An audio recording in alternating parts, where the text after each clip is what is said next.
प्रश्नावली 6.2 का तीसरा सवाल। दो तो हो गए थे, आज तीसरा करना है। क्या है इसमें तीसरे में? आकृति 6.18 में यदि एक आकृति बनी हुई है किताब में, ठीक है, फिर उसमें एल एम समांतर है सी बी के और एल एन समांतर है सी डी, तो बताइए कि सिद्ध कीजिए कि ए एम बराबर ए बी बराबर ए एन बराबर ए डी। ठीक है ना, देखो लिखते हैं, पहले चित्र बना लेते हैं, सबसे पहला काम। ठीक है, तो किस प्रकार से चित्र बना है देखो।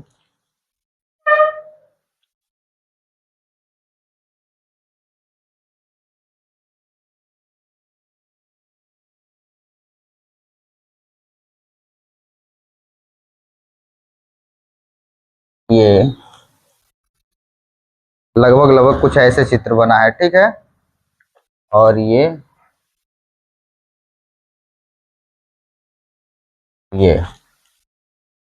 नाम दे दो, जो जो नाम है जिसका। ए बी सी डी, यहाँ पे डी, फिर एल, ये इस बिंदु का नाम एल हो गया, इसका एम और इसका एन।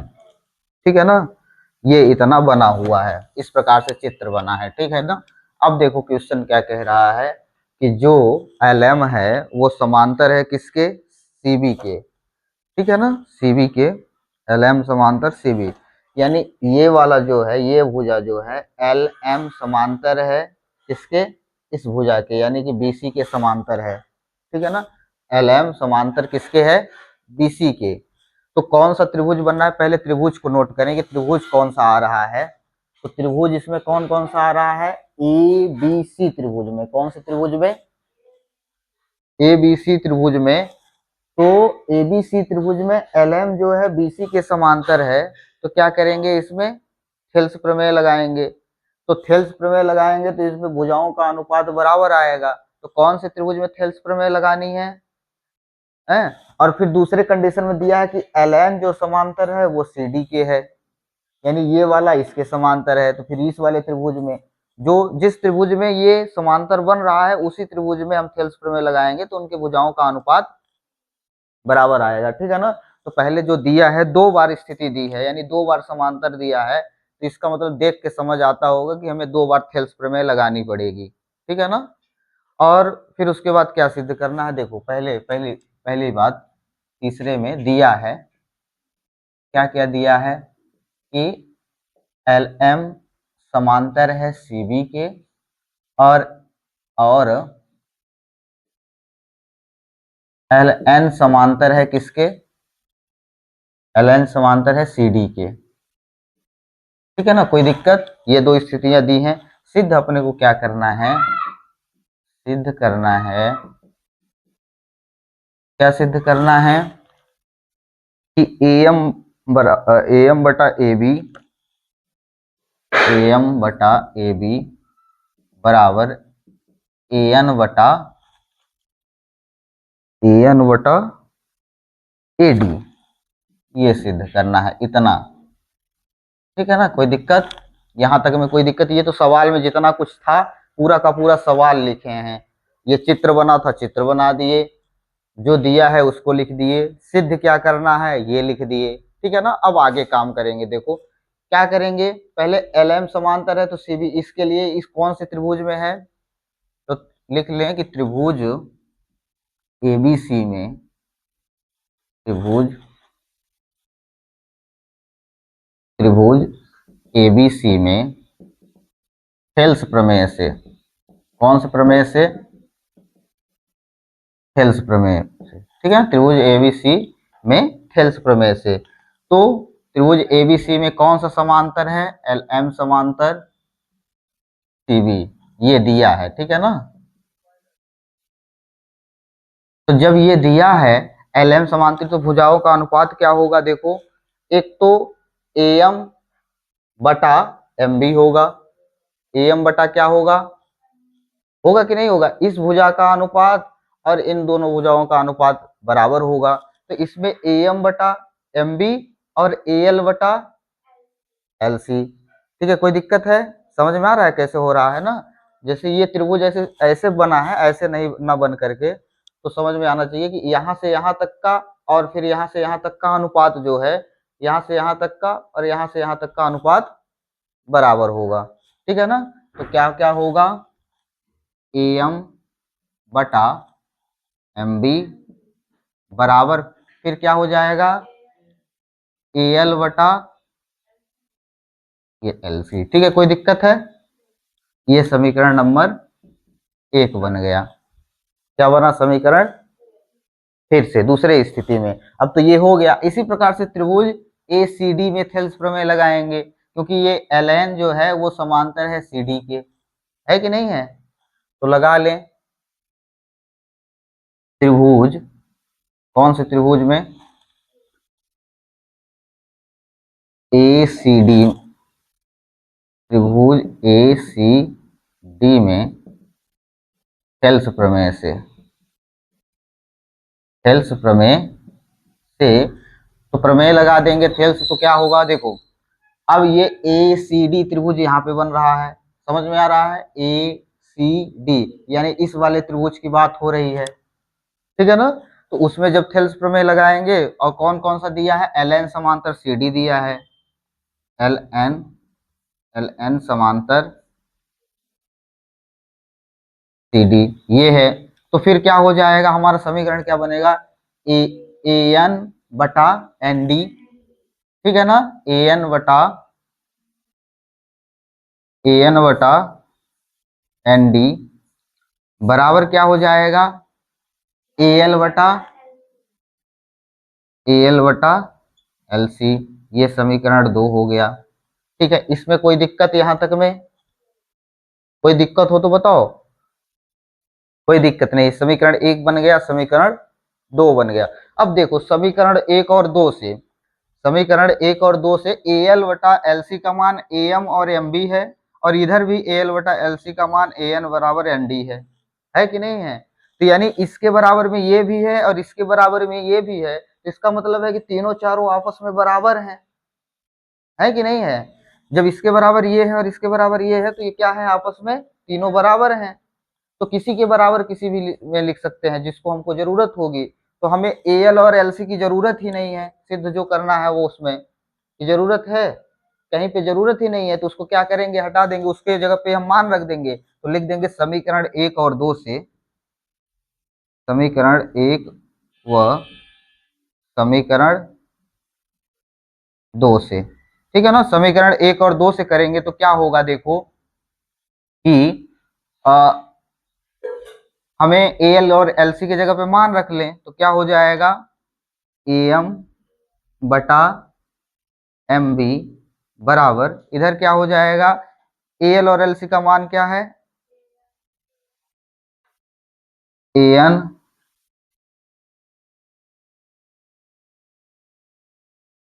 बटा MB, MB है, AN ND, ठीक है, इसमें कोई दिक्कत? अब देखो सिद्ध जो हमको करना था वो तो सिर्फ AM आया है और इधर AN आया है, नीचे तो दूसरा कुछ है, MB है, ND है, ठीक है ना, वो तो आया नहीं है जो हमको सिद्ध करना था, ठीक है ना। तो एक उदाहरण, उदाहरण नंबर 1 में एक सवाल था, उसमें क्या करते हैं कि हम दोनों पक्षों में +1 जोड़, मतलब 1 जोड़ देते हैं, क्या करेंगे, लेकिन कब, व्युत्क्रम करके। व्युत्क्रम करने से ये होगा कि जैसे ये व्युत्क्रम कर देंगे, व्युत्क्रम का मतलब होता है उल्टा, व्युत्क्रम का मतलब क्या होता है, यानी कि हम इस समीकरण का यानी इसका हम व्युत्क्रम कर देंगे।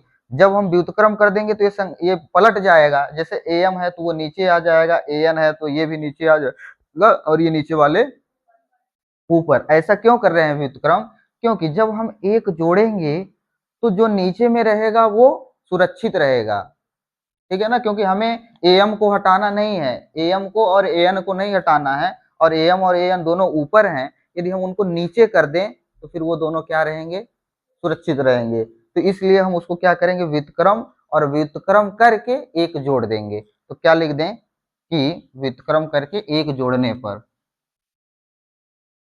यहाँ पे लिख देते हैं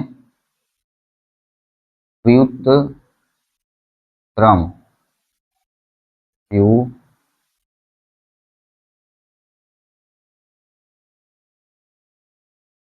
व्युत्क्रम व्युत्क्रम करके एक दोनों पक्षों में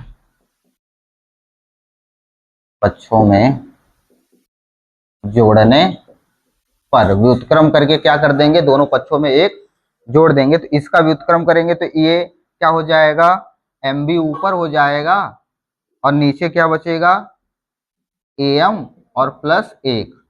ये व्युत्क्रम भी किए और एक जोड़ दिए, ऐसे ही उधर भी करें तो ये क्या होगा, ए एन नीचे हो जाएगा, एन डी ऊपर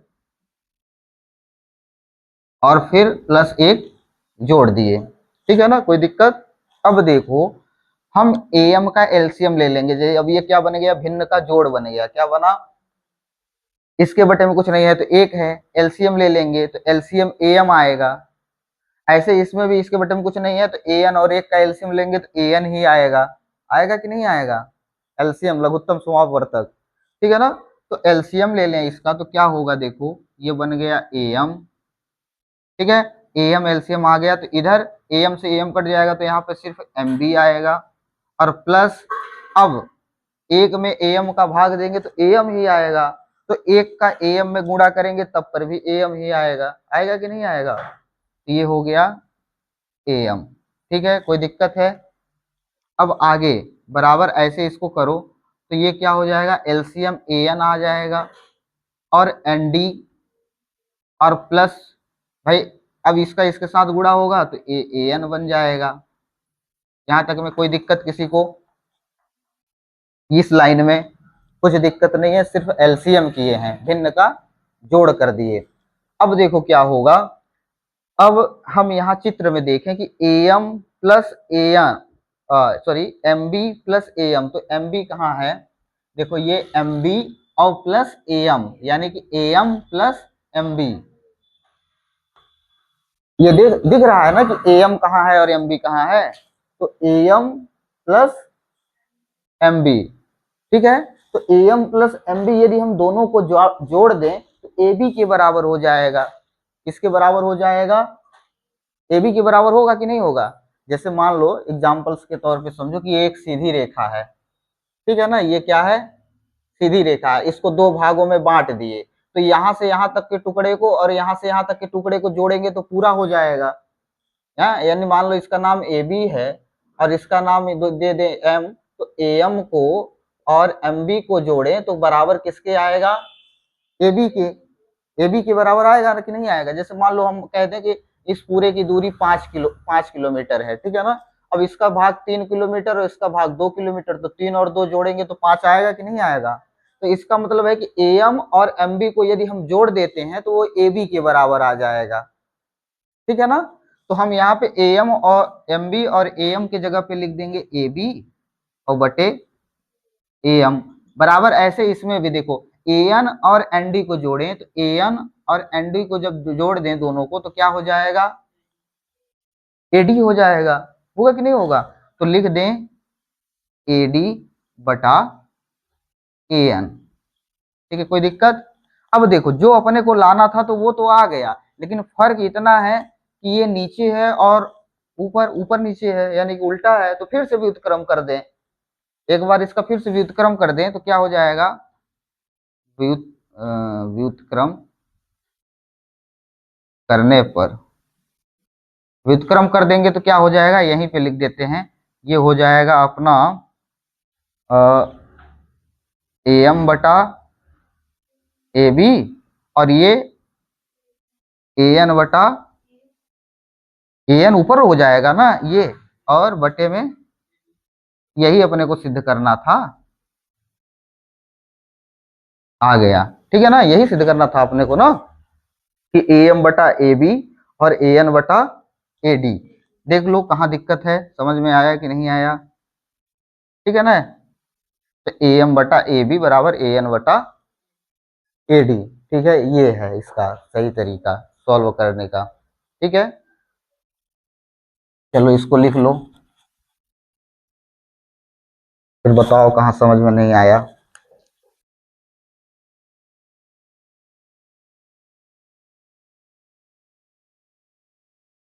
क्वेश्चन नंबर 4, इस प्रकार से ये डायग्राम बना है।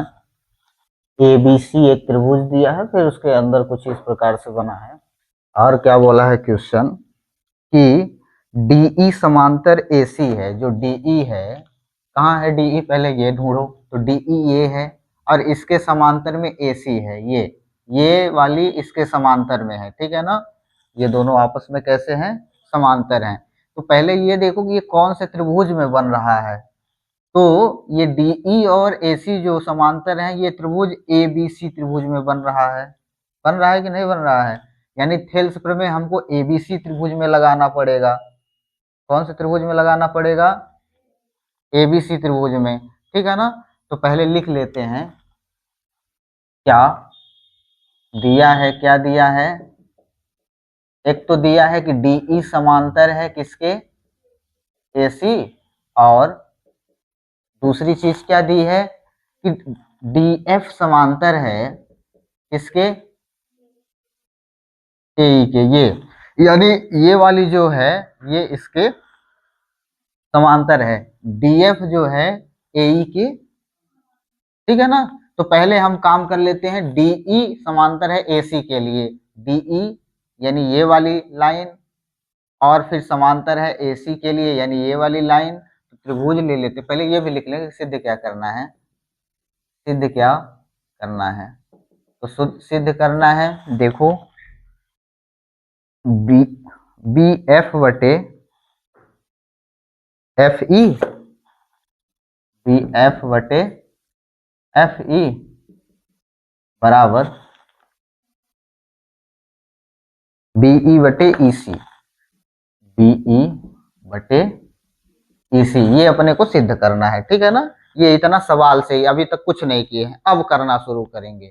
त्रिभुज एबीसी में ले लो, त्रिभुज एबीसी में थेल्स प्रमेय से, थेल्स प्रमेय से, थेल्स प्रमेय जब ले लोगे तो क्या होगा, देखो कौन से त्रिभुज एबीसी की बात चल रही है। यानी अगर नहीं समझ में आ रहा है, ये 25 तो लाइन तुमको दिख रही है, तो एक तो अलग से त्रिभुज बना लो। ये हो गया त्रिभुज ए बी सी। फिर इसके बाद डीई की बात हो रही है, यानी डीई समांतर है इसके, तो डीई। अब देखो कौन कौन सी भुजाओं का अनुपात किसके बराबर होगा। इसका मतलब है कि एडी और बीडी का अनुपात बराबर होगा, होगा कि नहीं होगा, एडी और बीडी का अनुपात बराबर होगा, और इधर बीई और ईसी का अनुपात बराबर होगा, होगा कि नहीं होगा।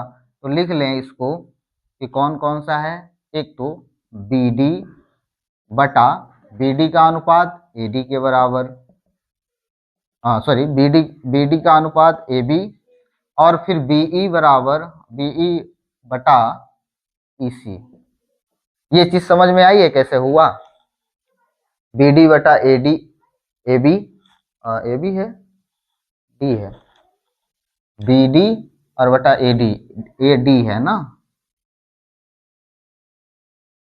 ठीक है, बीडी बटा एडी, कोई दिक्कत है। और फिर बीई बटा ईसी, इसको हम समीकरण नंबर 1 बना देते हैं, इसका काम हो गया, ठीक है ना। अब इसके बाद दूसरा त्रिभुज लें, कौन कौन सा समांतर दिया है।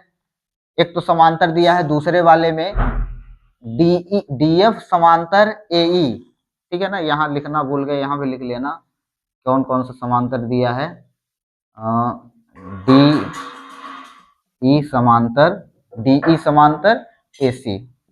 ये दूसरे में त्रिभुज, कौन सा त्रिभुज, एक तो देखो पहले समझ लो कि डी एफ समांतर ए ई है ना, तो हमें त्रिभुज ए बी ई की बात हो रही है, ठीक है ना। त्रिभुज ए बी ई में थेल्स प्रमेय से,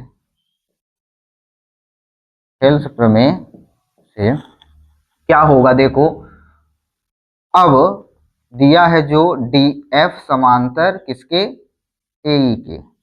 ऐसे ही अगर नहीं समझ में आ रहा तो अलग से चित्र इसका भी बना लो, ठीक है ना। तो ये हो गया, मान लो ए बी ई, और ये समांतर है किसके, डीएफ के। बाकी सबको हटा दो, फिर अलग से कहीं पे चित्र बना के समझ लो कि किसका किसका अनुपात आएगा, ठीक है ना। तो देखो यहां से देखो, ये बी डी, ठीक है ना, और ए बी तो है ही, तो यानी कि बी डी का बी डी बटा ए डी होगा, और ऐसे वी एफ बटा ई एफ या एफ सी होगा। ठीक है ना, तो देखो क्या हो जाएगा, यहां से भी देख सकते हो बी डी बटा बी डी बटा ए डी बराबर किसके होगा, बी एफ बटा एफ ई। ठीक है ना, कोई दिक्कत है यहाँ से, समीकरण एक और समीकरण ये दो हो गया। अब देखो हमें बी डी और ए डी का मान, बी डी बटा ए डी बराबर बी ई बटा ई सी है, और यहाँ पे बी डी बटा ए डी बराबर बी एफ बटा एफ ई है कि नहीं है। इसका मतलब ये तीनों आपस में बराबर होगा, इसके बराबर ये लिखें चाहे इसके बराबर ये लिखें चाहे इसके बराबर ये लिखें, सब एक ही बात है। ठीक है ना, तो जो अपने को जरूरत है तो वो लिख लेते हैं, समीकरण एक और समीकरण एक व समीकरण दो से। ठीक है ना, नीचे जगह नहीं है तो यहाँ पे लिख देते हैं। ठीक है, इसको मिटा देते हैं, इसका कोई काम नहीं है, ये तो समझाने के लिए था। क्या आया है, अगर समीकरण एक और समीकरण दो से तुलना करें तो हमें क्या चाहिए था, बी एफ बटा एफ एफ ई बराबर बी सी बटा ई सी। ठीक है ना, यही सिद्ध करना था, ये आ भी गया।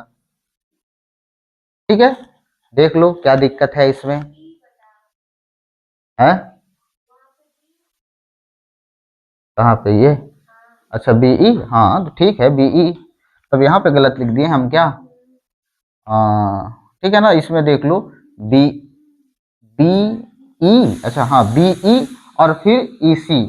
ठीक है, ये हो गया बीई। ठीक है, कोई दिक्कत, देखो कहाँ नहीं समझ में आया फिर बताओ। ये हो गया, एक बार फिर से बता देते हैं इसमें क्या करना है। दिया था डीई समांतर एसी और दिया है डीएफ समांतर एई। ठीक है ना, सिद्ध हमको ये करना था, बीएफ बटा एफ वी बराबर बीई बटा ईसी, ये इतना सिद्ध करना था। अब हम त्रिभुज एबीसी में थेल्स प्रमेय लगा दिए हैं। क्यों लगा दिए हैं त्रिभुज एबीसी में, क्योंकि जो डीई था वो समांतर है एसी के, डीई जो है वो समांतर किसके है, एसी के, तो यानी ये पूरी त्रिभुज की बात हो रही है। तो हम एबीसी त्रिभुज में ले लिए हैं, तो देखो जो बीडी है वो एडी के बटे में है, बीडी जो है क्या है, एडी के बटे में, बराबर बीई है जो है ईसी है। ठीक है ना, बटे में, तो इनका अनुपात बराबर होगा, होगा कि नहीं होगा, तो इनका अनुपात बराबर हो गया। फिर इसके बाद ऐसे ही थेल्स प्रमेय इसमें भी लगा देंगे, त्रिभुज एबीई में थेल्स प्रमेय से। ठीक है, कोई दिक्कत, ठीक, डी एफ समांतर ए ई दिया था तो डी एफ ये हो गया और समांतर ये ही, तो यानी सिर्फ इस त्रिभुज की बात हो रही है, इतने त्रिभुज की, तो कौन कौन सा त्रिभुज आ गया, ए बी ई की बात हो रही है, तो लिख दिए ए बी ई में। अब यहाँ पे जब उनके भुजाओं का अनुपात निकाल रहे हैं तो B D upon A D आ रहा है और फिर B F upon F E. तो समीकरण एक और समीकरण दो से हम ये समझ सकते हैं कि ये सब आपस में बराबर हैं, देख लो है कि नहीं है। तो ये हो गया, इतना सिद्ध करना था, कोई दिक्कत है, चलो लिख लो इसको।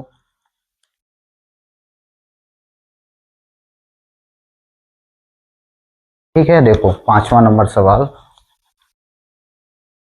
क्या है, पहले तो चित्र को देखो, एक त्रिभुज है और इसमें इस तरीके से कुछ रेखाएं खींची हुई हैं। ठीक है ना, तो कौन सा त्रिभुज था, पी क्यू आर त्रिभुज था। ठीक है, अब देखो इसमें डीई समांतर ओ क्यू है, पहले हम ये साइन लगा लेते हैं कि कौन कौन किसके किसके समांतर है। डीई समांतर किसके है, ओ क्यू के, तो पहले डीई ढूंढो कहाँ है, ये है डी और ई, ये वाली जो भुजा है वो किसके समांतर है, ओ क्यू के, यानी इस वाली भुजा के समांतर है। ठीक है ना, कोई दिक्कत, डीई समांतर है ओ क्यू के, एक बात। दूसरे कंडीशन में कहता है, अब देखो यहां से ये समझ लेना है कि अगर एक बार समांतर दिया है तो यानी एक त्रिभुज हमको लिख करके एक समीकरण मिल जाएगा। अगर फिर से दूसरी स्थिति के लिए अगर दूसरा समांतर कुछ देता है कि कोई किसी के समांतर है तो फिर दूसरी स्थिति तैयार हो जाएगी, तो यानी कि हमको दूसरा समीकरण बनाना है। ठीक है ना, तो दूसरा क्या दिया है, डी एफ समांतर ओ आर, डी एफ जो है डी एफ, अब ढूंढो कि डी एफ कहाँ है, तो ये डी एफ हो गया और समांतर किसके है, ओ आर के, यानी इसके समांतर है कि नहीं है। अब देखो क्या होगा, इसके बाद क्या बोल रहा है क्वेश्चन कि दर्शाइए कि ईएफ समांतर ओ आर है, यानी ईएफ कहाँ है, ये वाली बड़ी वाली लाइन जो है वो समांतर है किसके, क्यू आर के, ठीक है ना, क्यू आर के समांतर है, ठीक है, हाँ क्यू आर के। तो ये वाला अब हम ये हमको सिद्ध करना है, तो कैसे सिद्ध होगा, अब हमको भुजाओं का अनुपात चाहिए, तो हम कह सकते हैं कि ये भुजाएं समांतर हैं, थेल्स प्रमेय का विलोम फिर वो हो जाएगा वहां पे, तो ये इसके समांतर हो गया, दोनों चीजें अपने को मिल गई, ये इसके समांतर और ये वाला इसके समांतर। अब देखो जो जिसके समांतर है वो कौन से त्रिभुज में है, त्रिभुज तो हमको ढूंढना पड़ेगा, खोज लेंगे त्रिभुज तब ना हम लगाएंगे कि कौन कौन से भुजा का अनुपात कहाँ कहाँ पे आएगा। तो देखो कौन कौन से भुजा कहाँ कहाँ के अनुपात में कौन से त्रिभुज में आएगी। पहला त्रिभुज जो है तो हमको देखने में ऐसा लग रहा है कि ये त्रिभुज पी ओ क्यू की बात हो रही है, कि कौन से त्रिभुज की, पी ओ क्यू त्रिभुज की बात हो रही है। तो इसका मतलब है कि इनमें ये जो पी डी है ओ क्यू के इनका अनुपात और फिर पीई और ई क्यू का अनुपात ये बराबर हो जाएगा, ठीक है ना। पहले जो जो दिया है उसको लिख लेते हैं फिर आगे बात करते हैं। दिया है, क्या दिया है, एक तो दिया है कि डीई समांतर है ओ क्यू के, और दूसरे कंडीशन में दिया है कि जो डीएफ है वो समांतर है ओ आर के, ठीक है ना, कोई दिक्कत, इतना दिया था। सिद्ध क्या करना है ये लिख देते हैं, सिद्ध करना है, सिद्ध करना है, क्या सिद्ध करना है कि जो ईएफ है, ईएफ समांतर है किसके, क्यू आर के, ये अपने को सिद्ध करना है, ठीक है ना, कोई दिक्कत। अभी तक कुछ नहीं किए, सिर्फ उतना है किए हैं जितना हमको सवाल में दिया था। अब आगे करेंगे, आगे कौन से त्रिभुज की बात कर लें, पी ओ क्यू की त्रिभुज, त्रिभुज कौन से त्रिभुज की, पी ओ क्यू में थेल्स प्रमेय से, थेल्स प्रमेय से क्या दिया है, डी ई समांतर ओ क्यू, ये दिया है, ठीक है ना, कोई दिक्कत। अब देखो ये त्रिभुज हमको मिल गया, तो अब यहाँ से अंदाजा लगा लेंगे कौन कौन किसके बटे में आएगा और किसका अनुपात किसके बराबर होगा। तो यहाँ पे देखो पीई अनुपात, पीई बटा ई क्यू होगा कि नहीं होगा, पीई बटा ई क्यू, ये हो गया पीई बटा ई क्यू, और बराबर क्या हो जाएगा इधर, पी डी बटा O D O, P D बटा डी ओ, ये वाली ना, पी डी और फिर डी ओ, चाहे ओ डी कहो चाहे डी ओ कहो कोई दिक्कत नहीं है, ठीक है ना। तो ये इस यहाँ से यहाँ तक का और यहाँ से यहाँ तक, फिर यहाँ से यहाँ तक और यहाँ से यहाँ तक भुजाओं के अनुपात तो क्या होंगे, बराबर होंगे, ठीक है ना। तो ये हो गया, ये समीकरण एक बन गई, ठीक है, कोई दिक्कत। ऐसे ही अब त्रिभुज जो डीएफ और डीएफ जो समांतर ओ आर के है, तो डीएफ ये है ओ आर ये है, तो ये कौन से त्रिभुज में मिल रहा है, पी क्यू आर नहीं, P O R, P O, P O R, देखो तो त्रिभुज पी ओ आर में थेल्स प्रमेय से, थेल्स प्रमेय से थेल्स प्रमेय लगाओ, तो इसमें क्या पहले क्या दिया है, डी एफ समांतर है किसके, ओ आर के, इसके भुजाओं का अनुपात क्या होगा देखो, और एक तो इधर पी एफ बटा एफ आर, पी एफ बटा एफ आर होगा कि नहीं होगा, यहां से यहां तक और फिर यहां से यहां तक का, फिर इधर तो यही आ जाएगा P D upon P D बटा डी ओ, ठीक है, कोई दिक्कत। ये समीकरण दो बन गया, ठीक है ना। अब देखो समीकरण एक और समीकरण दो से, समीकरण एक व समीकरण दो से, समीकरण एक और समीकरण दो से क्या होगा, क्या हो सकता है, देखो ये पी डी और डी ओ और ये पीडीओ डीओ यानी पीडी बटा डीओ इसके बराबर है और पीडी बटा डीओ इसके बराबर है। इसका मतलब ये इसके बराबर हो सकता है। ये हो गया टी ई बटा ई क्यू बराबर बराबर ये पी एफ बटा एफ आर। अब देखो ये जो मिला है तो ये तो हमको सिद्ध करना नहीं था, लेकिन मिला क्या है पहले इस त्रिभुज में हम ढूंढे कहाँ कहाँ पे है। तो पीई बटा ई क्यू कहाँ है, पीई पीई कहाँ है, यानी पी ई ये हो गया और बटा ई क्यू ये हो गया, यानी इस भुजा और इसका इसके बटे। ठीक है, फिर एफ पी एफ कहाँ है, ये है पी एफ और बटे एफ आर, यानी ये वाला हो गया। ठीक है, कोई दिक्कत है तो यहाँ से यहाँ तक और यहाँ से यहाँ तक का और यहाँ से यहाँ तक और यहाँ से यहाँ तक का अनुपात बराबर आया है। जब इन भुजाओं का अनुपात बराबर आया है तो हम ये कह सकते हैं थेल्स प्रमेय के विलोम से कि ईएफ जो है वो समांतर है क्यू आर के। थेल्स प्रमेय का विलोम भी यही कहता है कि जब भुजाओं का अनुपात समान हो तो फिर रेखाएं समांतर होती है किसी एक भुजा के सामने खींची गई रेखा समांतर होती है। तो इनके भुजाओं का अनुपात इस बार बराबर है, तो हम कह सकते हैं थेल्स प्रमेय के विलोम से कि ये ईएफ जो है समांतर है किसके, क्यू आर के। ठीक है ना, तो ये कह सकते हैं कि अतः थेल्स प्रमेय के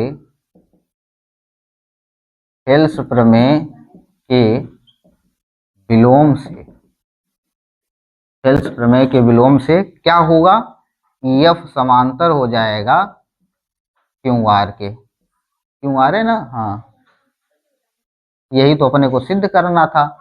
देखो समझ में आया कि नहीं आया, क्या करना था, इसमें थोड़ा सा उल्टा दे दिया, यानी भुजाओं का अनुपात दे दिया था और रेखाओं को बताना था कि समांतर है कि नहीं, तो समांतर हो गया। जब भुजाओं का अनुपात बराबर आ गया तो रेखाएं समांतर हो गई। ठीक है ना, कोई दिक्कत है, ये सवाल है, इनको क्या करो, खूब प्रैक्टिस करो, एक बार दो बार तीन बार, वो भी समझ समझ करके कि कौन सा वाला कहाँ से आया और कैसे आया और फिर क्यों आया।